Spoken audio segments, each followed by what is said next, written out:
ఇశ్రాయేలు ఆడపిల్లలు చాలామంది ఉన్నారు. బబులోను సంస్థానం, బబులోను చెరలో.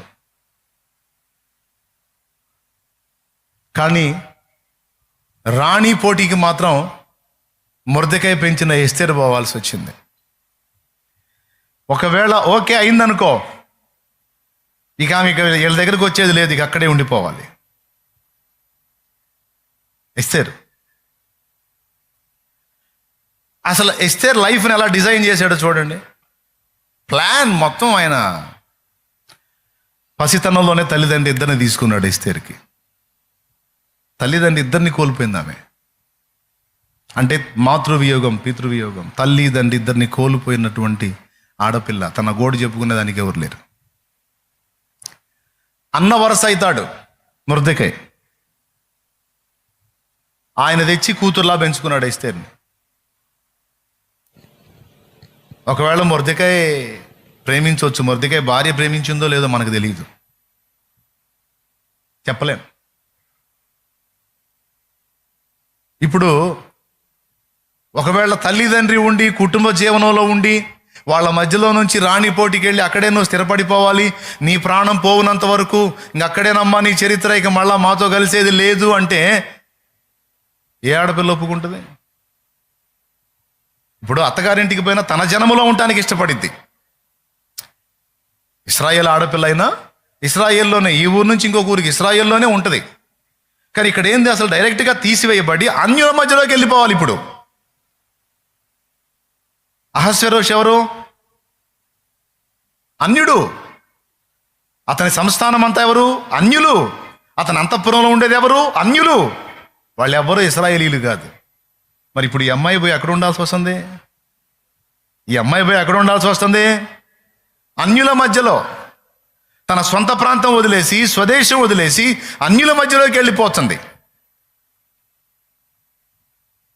కానీ ఎస్తేరు తొణకలేదు. ఎందుకు తెలుసా? దేవుడు ముందుగానే ఎస్తేరుకి ఒంటరి లైఫ్ను అలవాటు చేశాడు, నేర్పాడు. తల్లిదండ్రుల రెక్కల నీళ్ళలో కాదు, ఒంటరిగా బతకటం, ఒంటరిగా తను తాను నిలదొక్కుకోవటం, దేవుని వైపు చూసి బ్రతకటం అనేది చిన్ననాటి నుంచి అలవాటు చేశాడు. ఎందుకో తెలుసు? ఒకవేళ తల్లిదండ్రులు ఉన్నారనుకో, ప్రతిదీ వాళ్ళ మీద డిపెండ్ అయ్యేది. వాళ్ళిద్దరిని దూరం చేసి తనది కాని కుటుంబంలోనికి తనను చేర్చి ఇతరుల దయాదాక్షిణ్యాల మీద బ్రతికేటట్టు ఆ అనుభవాన్ని, ఆ ట్రైనింగ్ని ఎస్తేరుకి దేవుడు బాల్యం నుంచి నేర్పుకుంటూ వచ్చాడు. ఎన్నిసార్లు ఏడ్చుకుందో. ఇప్పుడు కొంతమంది తల్లి లేని పిల్లలు ఉంటారండి. తండ్రి ఉంటాడు, తల్లి ఉండదు. తండ్రి రెండో పెళ్లి చేసుకుంటాడు. ఆ రెండో పెళ్లి చేసుకున్నప్పుడు రెండో భార్యగా వచ్చినామా, ఈ మొదటి భార్య సంతానాన్ని ఏడిపించే వాళ్ళు ఎక్కువ మంది ఉంటారు. ప్రేమ చూపేవాళ్ళు కొంతమంది ఉంటే, టార్చర్ చేసేవాళ్ళు ఎక్కువ మంది ఉంటారు. నాన్నకు ప్రేమే, కానీ రెండో అమ్మకు ప్రేమ ఉంటుందా? అదే తనకు పుట్టిన సంతతి అయితే గోరుముద్దలు అడిగడిగి తినిపించింది. అదే ముందు భార్య సంతతి అనుకో, తింటే తిను, లేతే సావు అక్కడ బడి. నేనేం బతిలాను నిన్ను, ఎక్కడెక్కడ గుంపంతా బడి నా ప్రాణానికి అనే మాటలు మాట్లాడే వాళ్ళు కూడా నేను విన్నాను.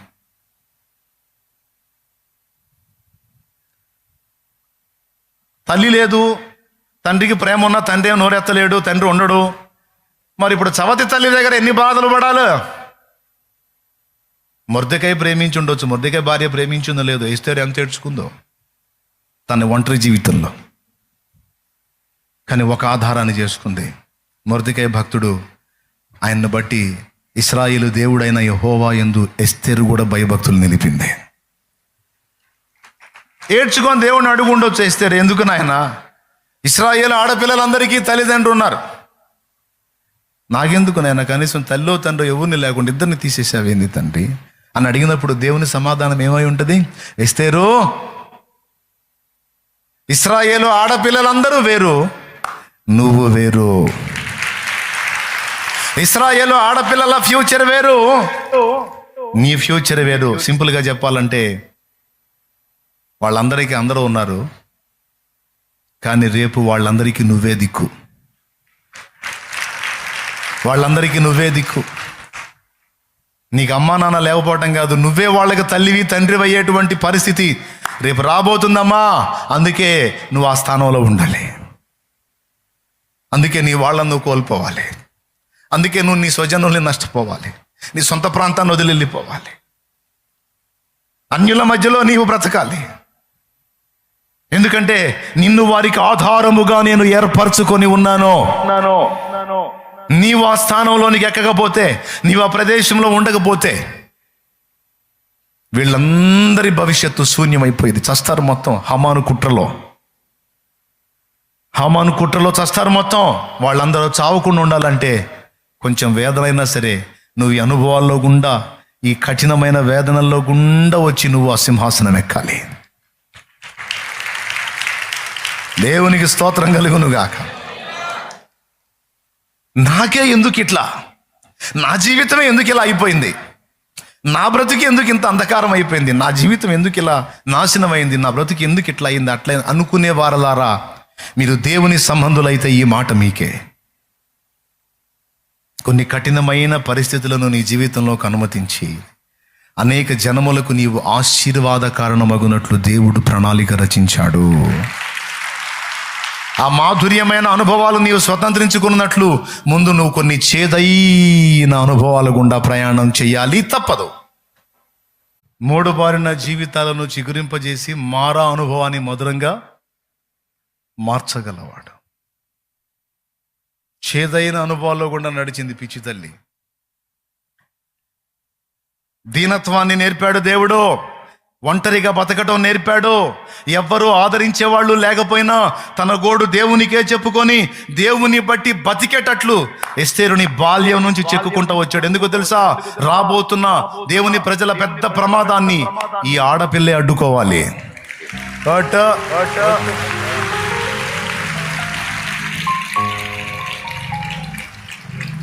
దేవుని ప్రజను ఈ ఆడపిల్లే రక్షించాలి. ఆ కష్టకాలంలో ఈ ఆడపిల్లే బతికించాలి. ఆ కష్టకాలంలో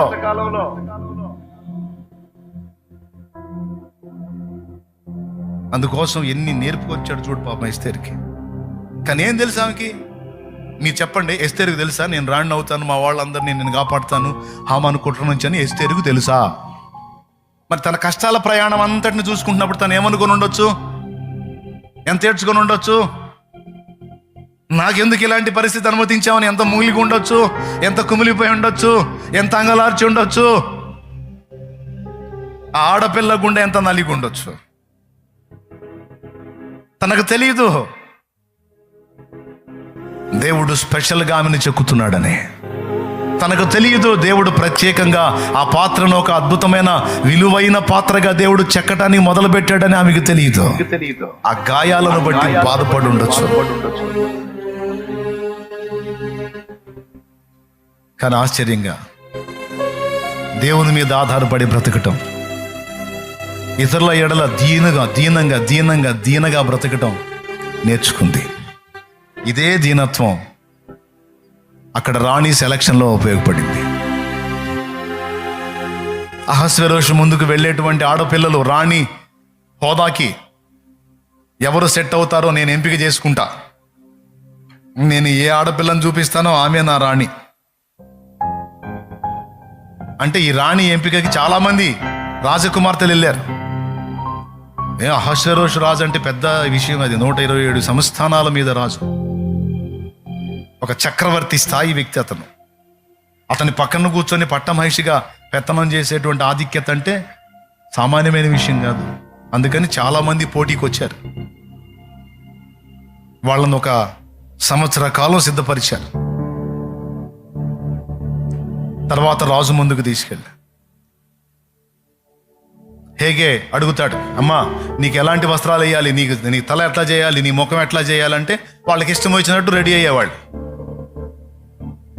నాకు ఇవి పెట్టండి అందంగా ఉంటాను, ఇవి పెట్టండి అందంగా ఉంటాను, ఇలా అయితే ఆకర్షణీయంగా ఉంటాను, రాజు నాకు వెళ్ళి చూడగానే మెల్ట్ అయిపోయేటట్టు నేను తయారవుతాను అని వాళ్ళకి బుర్రలు దోచిన ఎన్ని వేసుకొని పోయేవాళ్ళు. వాళ్ళని చూసి రాజు చేదలు పెట్టుకో పక్క వచ్చిన వాళ్ళందరూ బాగుంటున్నాడు. ఎస్తేరు వంతు వచ్చింది. అంతఃపురంలో ఎస్తేరు అంటే అక్కడున్న పరిచారకులందరికీ ఒక గౌరవం. ఎందుకంటే మిగిలిన వాళ్ళందరూ వాళ్ళ మీద పెత్తనాలు చేస్తే ఈ అమ్మాయి మాత్రం దీనంగా ఉంటుంది. వాళ్ళకేం పనులు చెప్పదు. అవసరమైతే మీరు ఏదైనా చెప్పండి నేను చేస్తాను నా తగ్గింపులో ఉంటుంది. అంత దీనరాలుగా ఉంటుంది. అందుకని ఆమెను చూసిన వారికి ఆమె ఎడల దయ పుట్టెను అని రాస్తుంది. దేవునికి స్తోత్రం. చివరికి ఆ సమయం వచ్చినప్పుడు హేగే వచ్చాడు. ఎస్తేరు, ఈరోజు నువ్వే రాజు ముందుకు వెళ్ళేది. చెప్పురా తల్లి, నిన్ను ఎలా రెడీ చేయమంటే అలా రెడీ చేస్తా. నీకు ఎంత విలువైనా సరే, నేను ఎట్లా రిస్క్ చేశాను సరే తెచ్చి నీకు ఏర్పాటు చేస్తాను, కోరుకోమ్మా. చాలా ఇష్టం పుట్టింది ఆయనకి ఎస్తేర్ నందు. ఎందుకు? ఏ అండ ఏ ఆదరణ లేకుండా బతికిన మనిషి, దీనురాలు. ఆ ముఖం చూస్తేనే అందరికీ దయ కలిగింది. ఆయన అడిగాడు ఆ మాట. అప్పుడు ఏముందో తెలుసా? తెలివి కలిగింది. అందరేమో నాకు అది వెయ్యి, నాకు ఈ డ్రెస్ వెయ్యి, నాకు ఇట్లా కట్టు, నాకు అట్లా కట్టు అని చెప్పి అన్ని తగిలించుకున్నారు, ముఖాలుగా అయ్యి పూపించుకొని. కానీ ఎస్తేర్ ఆ మాటలు చెప్పలా. అసలు ఇంతవరకు నేను రాజునే చూడలేదు. రాజుని చూడని నేను రాజు అభిరుచులకు తగినట్టు నేను ఎలా సిద్ధపడగలను? అయ్యా, రాజు ఇష్టాలు అభిరుచులు ఎరిగిన వాడివి నువ్వే. కాబట్టి నేను ఎలా రెడీ అయితే రాజుకు నచ్చుతానో, ఎలా సిద్ధపడితే రాజుకు ఇష్టరాలుగా ఉంటానో నీకు తప్ప నాకు తెలుసా. కాబట్టి ఎలా ఉంటే నేను ఆమోదం పొందుతానో అలాగ నువ్వే నన్ను సిద్ధపరచమని అప్పచెప్పుకుంది. నాకు తెలిసి ఈ మాట అన్నప్పుడే హేగేకి బలిపి వెలుగుంటుంది.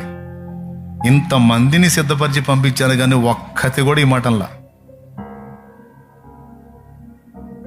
కానీ నువ్వు అన్నావు, శభాష్, నువ్వు నీ సొంత తెలివి మీద, సొంత జ్ఞానం మీద, సొంత శక్తి మీద, సొంత ఐడియాలజీ మీద ఆధారపడకుండా పరిశుద్ధాత్మకు ఎప్పుడైతే నువ్వు నన్ను నేను అప్పగించుకుంటామో ఆయన చెక్కుతాడు మనల్ని సరైన రీతిలో.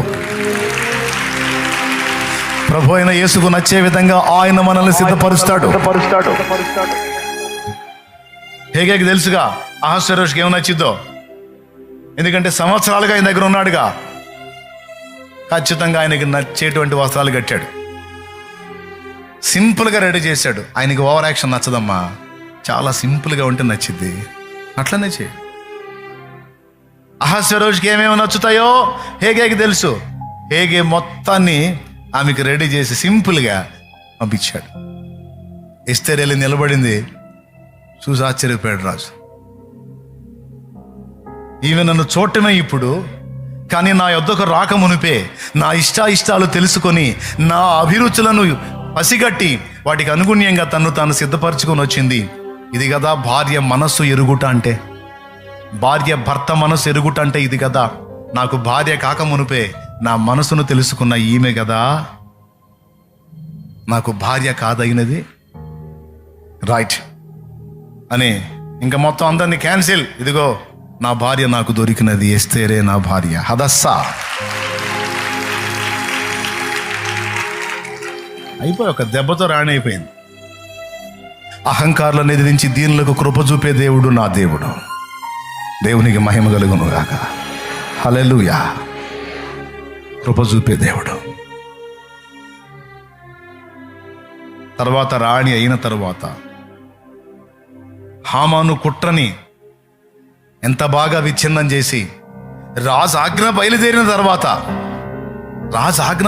తర్వాత రద్దు కాదు, అలాంటి స్థితిలో కూడా ఆ ఆజ్ఞను తిరగరాసి నాశనం చేయాలనుకున్న శత్రువుల వినాశనాన్ని జరిగించి తన ప్రజలను కాపాడుకున్నది ఎస్తేరు. ఇంత పెద్ద పని ఆమెకుందన్న సంగతి, ఇంత పెద్ద ప్రణాళిక తన ఎడల ఉందన్న సంగతి మొర్దెకైకి తెలుసా? ఎస్తేరుకు తెలుసా?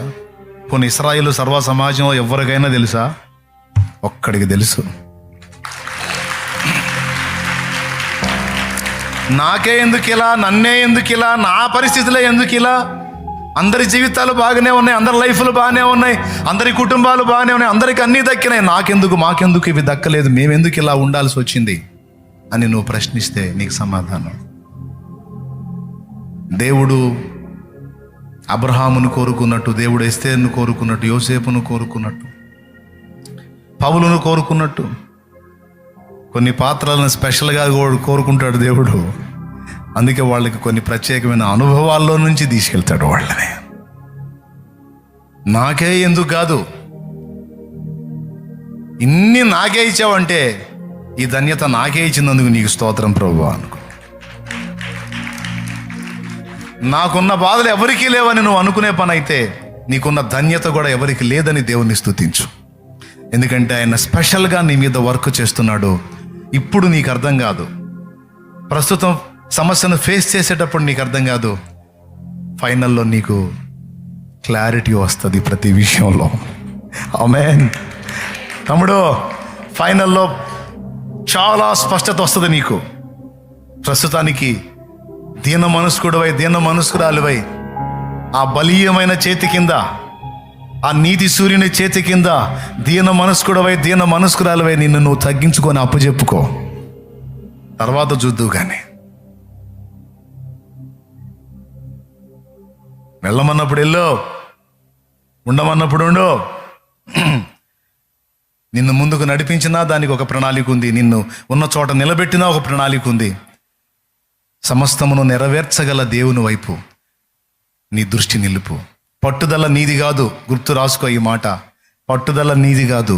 నిన్ను ఒక అద్భుతమైనటువంటి ఆణిముత్యంగా తీర్చిదిద్దాలన్న పని, పట్టుదల దేవుడు పట్టాడు. ఆయన అన్నది నెరవేర్చిందాక వదలడు. ఆమేన్ చెప్పు, ఆమేన్ చెప్పు, ఆమేన్. పట్టుదల మన అయితే అయిపోయింది ఎప్పుడు, కానీ పట్టుదల మనే కాదు, ఆయన పట్టాడు పట్టు. మొదటి విడత పట్టిన పట్టుకు కొంతవరకు పని జరిగింది. ఇప్పుడు మనం దర్శనం మర్చిపోతాం, మన వాగ్దానాలు మర్చిపోతాం. దారుణం. సంవత్సరం కూడా పూర్తి కాల, అయిపోయింది, మర్చిపోయారు అందరూ. కానీ ఆయన నీకు ఇచ్చిన ప్రామిసులు మొత్తం గుర్తుపెట్టుకుంటాడు. తగిన కాలంలో ఒకటొకటి మొత్తం నెరవేరుస్తాడు. తండ్రి, నా మిగిలిన సహోదరులకి తండ్రి నుంచి ఎడబాటు లేదు.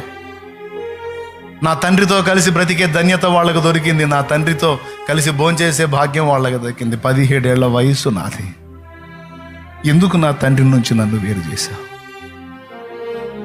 దేవా?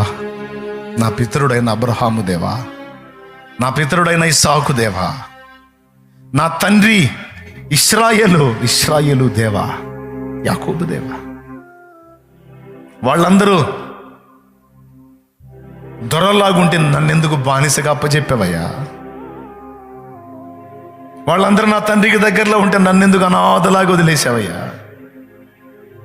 వాళ్ళందరూ ఘనతలో ఉంటే నన్నెందుకు నిందల పర్వంలో ఉంచావయ్యా? వాళ్ళందరికీ ఉన్నాయా ఈ కష్టాలు?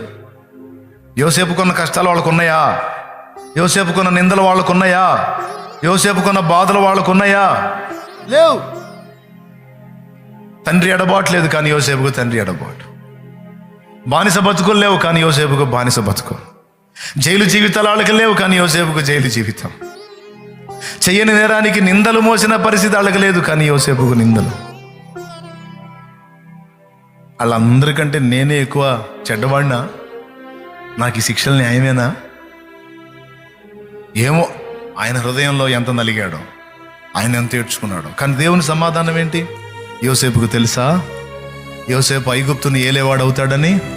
యోసేపుకు తెలుసా యోసేపు తన కుటుంబానికి అన్నదాత అవుతాడని? యోసేపుకు తెలుసా ఐగుప్తు చుట్టుపట్ల ఉన్న ప్రాంతాలకి లక్షలాది మందికి కడుపు నింపేవాడు అవుతాడని? యోసేపుకు తెలుసా? యోసేపు బ్రైట్ ఫ్యూచరు ఆయనకి తెలుసు. పడుతున్న కష్టాలే చూస్తున్నారు, కానీ ఈ కష్టాల వెనుకున్న గొప్ప ఆధిక్యత, రాబోతున్న ఆశీర్వాదకరమైన జీవితాన్ని వాళ్ళు ఎవరూ చూడలేదు. ఎస్తేరు చూడలేదు, అబ్రహాం చూడలేదు, యోసేపు చూడలేదు, నా బతుకు నేను కూడా చూడలేదు. నేను చాలా ఏడ్చుకున్నా నా పరిస్థితులను బట్టి.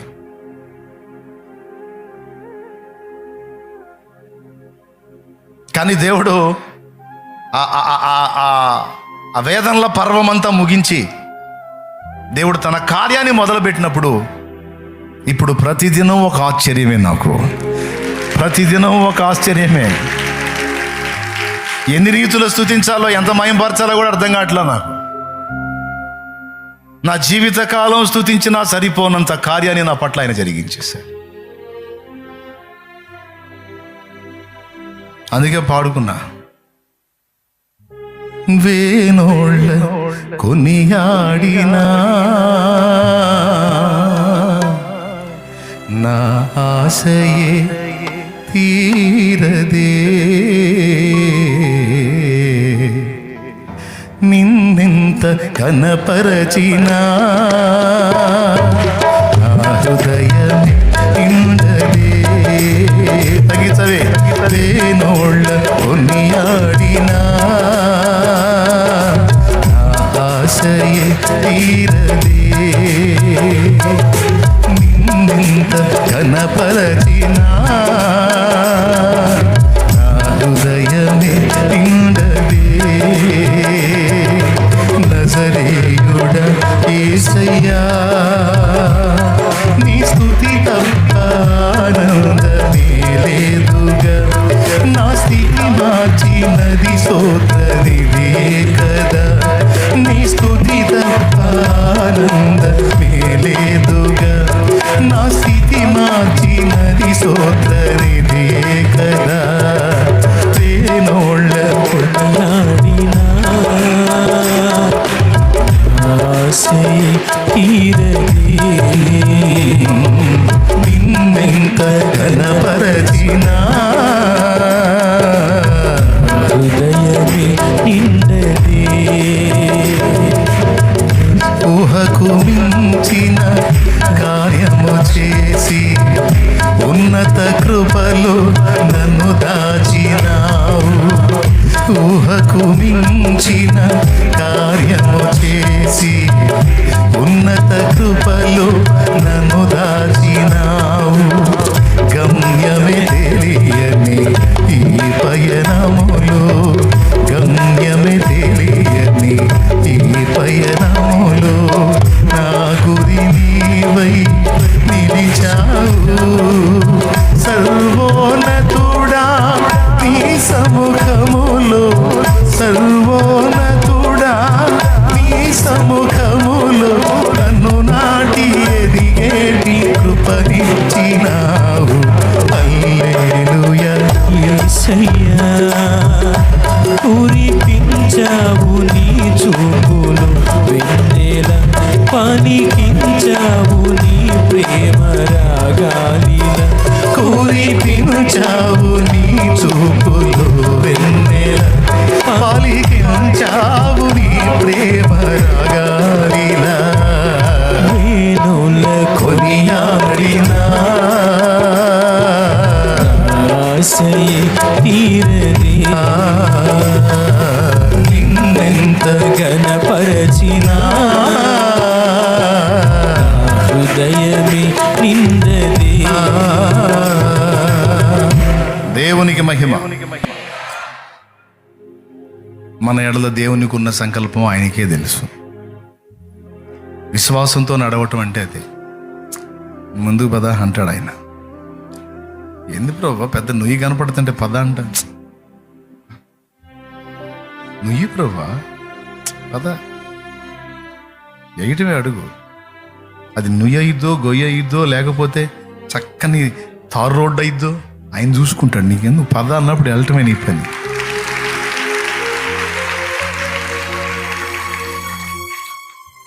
కృంగిపోవద్దు, కలత చెందొద్దు, అధైర్యపడద్దు. ప్రత్యేకమైనటువంటి అనుభవాల్లో గుండా నిన్ను తీసుకెళ్తున్నాడు అంటే ప్రత్యేకమైన ఏర్పాటు ఉంది అని గ్రహించు. ప్రత్యేకంగా నిన్ను వాడుకోబోతున్నాడని గుర్తించు. ఇప్పటి వరకు జరిగిన అనుభవాల్లో కొంత వాడుకున్నాడు. ఇప్పుడు మళ్ళా చేదులు మన జీవితంలోకి అనుమతించినట్లయితే, చేదులు ఏవైనా మన జీవితంలో ప్రజెంట్ మనం ఫేస్ చేస్తూనే ఉంటే వీటి వెనక మళ్ళీ ఇంకా గొప్పగా వాడబడబోయేటువంటి బ్రైట్ ఫ్యూచర్ భవిష్యత్తులో ఉంది. ఒక్కటి ఫైనల్గా చెప్తా, చివరిగా, జనములకు ఆశీర్వాదకారమగునట్లు జనములకు దీవెన కారణమగునట్లు నా దేవుడు నిన్ను వాడుకునేది మాత్రం కద్దు. కన్ఫర్మ్. ఈ విషయంలో పట్టుబట్టింది నువ్వు కాదో, నా దేవుడే పట్టాడు పట్టు. నా దేవుడే పట్టుకున్నాడు నిన్ను. చేయి పట్టుకున్నాడు, వదులుతాడా? చూద్దాం, నీకే అర్థమైందిగా భవిష్యత్తు. ఈరోజు నీ కన్నీళ్ళు, ఆనాడు ఆనంద గానాలు. ఆమేన్. అంతే. పలుగాకి లోకం నిందించిన ఏకాకి వై నీవు రోధించిన అవమాన పర్వాలు ముగిసేనులే, ఆనంద గీతాలు పాడేవులే. పలుగాకి లోకం నిందించిన ఏకాకి వై నీవు రోధించిన అవమాన పర్వాలు ముగిసేనులే, ఆనంద గీతాలు పాడేవులే.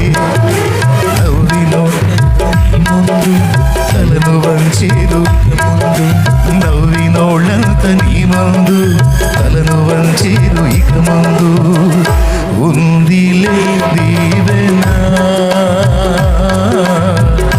ఎందుక వేదన, పొందిన యాతన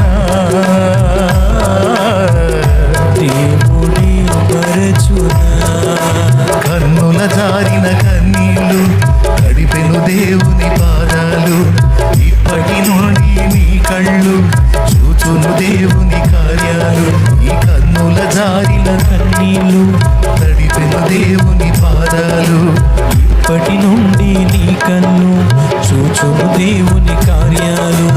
అనుకొనని శ్రమలెన్నో ఎదిరించిన ఆత్మీయుల ప్రేమని దురించిన, అనుకొనని శ్రమలెన్నో ఎదిరించిన ఆత్మీయుల ప్రేమని దురించిన, అసమానమైన నా దేవుని బలమైన బాహు నిన్ను వీడునా. యేసు నిలిచాడు నీ ముందు, నీకు చేసేను కనువిందు.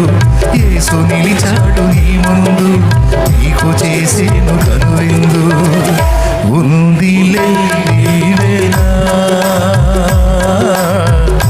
ఎందుక వేదన, పొందిన యాతన దేవుడి మరచునా. దేవునికి మహిమ. హల్లెలూయా. దేవుణ్ణి అడుగుతావా, ఎందుకయ్యా నన్ను అనాథం చేశావని? దేవుణ్ణి అడుగుతావా, ఎందుకయ్యా అందరూ నన్ను ద్వేషించేటట్టు చేశావు నా బతుకుని అని? దేవుణ్ణి అడుగుతావా, ఎందుకయ్యా నేను ఎంతో ప్రేమించే వాళ్ళని నాకు దూరం చేశావని? దేవుణ్ణి అడుగుతావా, నన్ను ఆదరించే వాళ్ళని కూడా నాకు దూరం చేసావు ఏందయ్యా అని? దేవుణ్ణి అడుగుతావా, ఎందయ్యా నన్ను ఊహించని శ్రమల కొలువులోకి నెట్టావని? అడుగుతావా?